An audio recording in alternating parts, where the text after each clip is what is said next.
The exciting and surprising 2022 midterm elections are over. And how does the polling look? We'll review.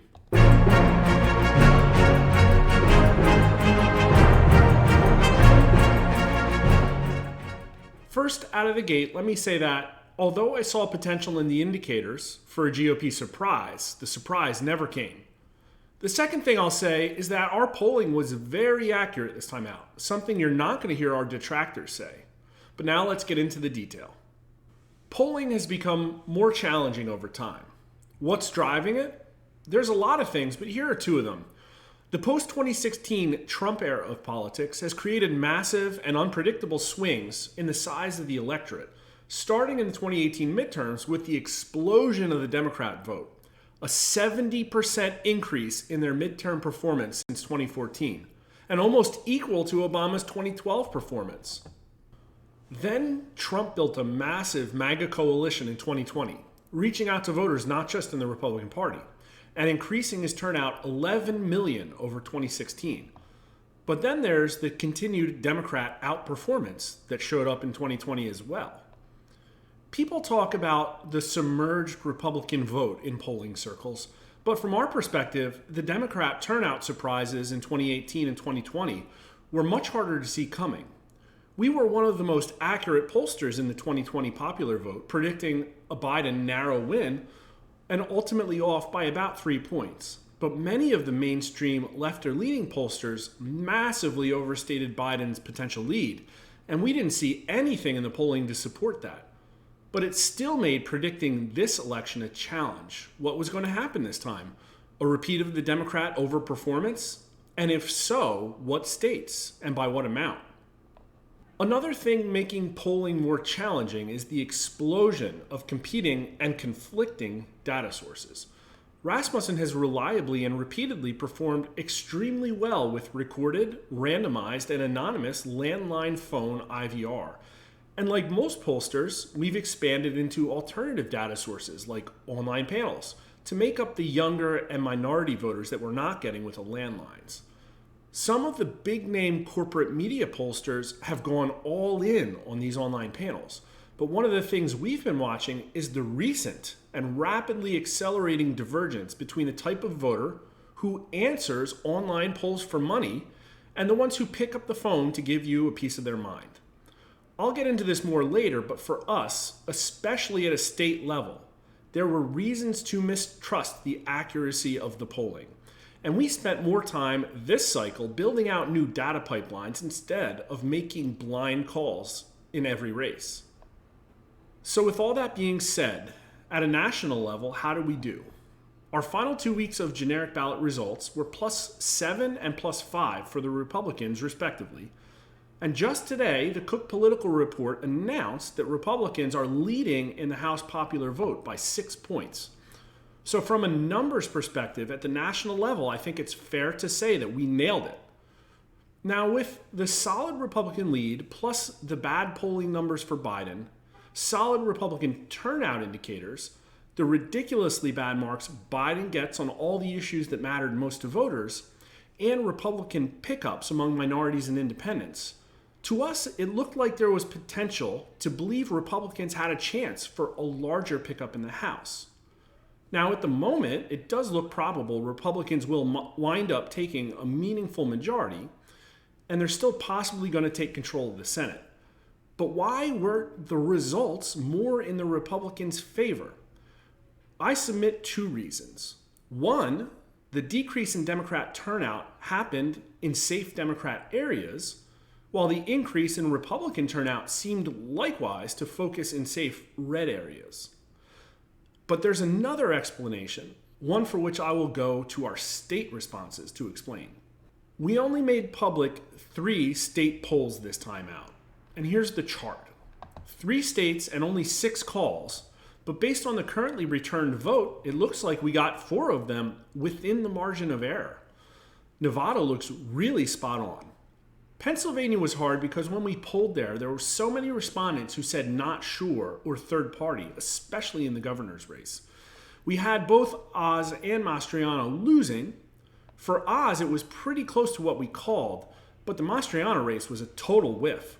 One thing I'll say about Mastriano is that our poll did have him at only 40% of the vote, and he'll probably finish not too far above that. But nearly every undecided voter then likely broke for Shapiro, including many of whom who wound up voting for Oz. That's a really extreme amount of ticket splitting that truly defies explanation. So I'll personally be looking into election irregularities in Pennsylvania this time out. In Georgia, we nailed Kemp's race and directionally picked up on the huge advantage Kemp had over Walker. But Walker really underperformed here, and we were off by what looks like it will be 6 points in that race. Note the same pattern here, however. I know Mastriano and Walker aren't the best candidates, but the amount of ticket splitting needed for the results to be accurate here is stupefying. Notice how our error here is all one way. Taking a quick average, even including Mastriano's ridiculous loss, we leaned about 4 points to right in these swing states.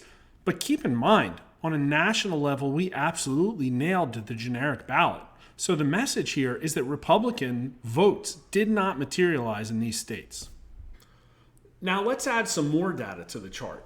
Unlike other pollsters, in the state races, we also asked about a 2024 hypothetical rematch between Trump and Biden. Here's one of the reasons that state polling gave us so much of a pause this time out. As you can see, with the exception of Kemp, Trump greatly outperforms the Republican candidates in each of these states by as much as 10 points.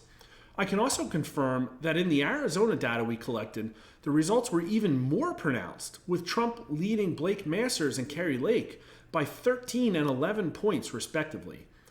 Now, some of that could be explained by how bad of a candidate that Biden is, in comparison to some of the Democrat candidates in these states.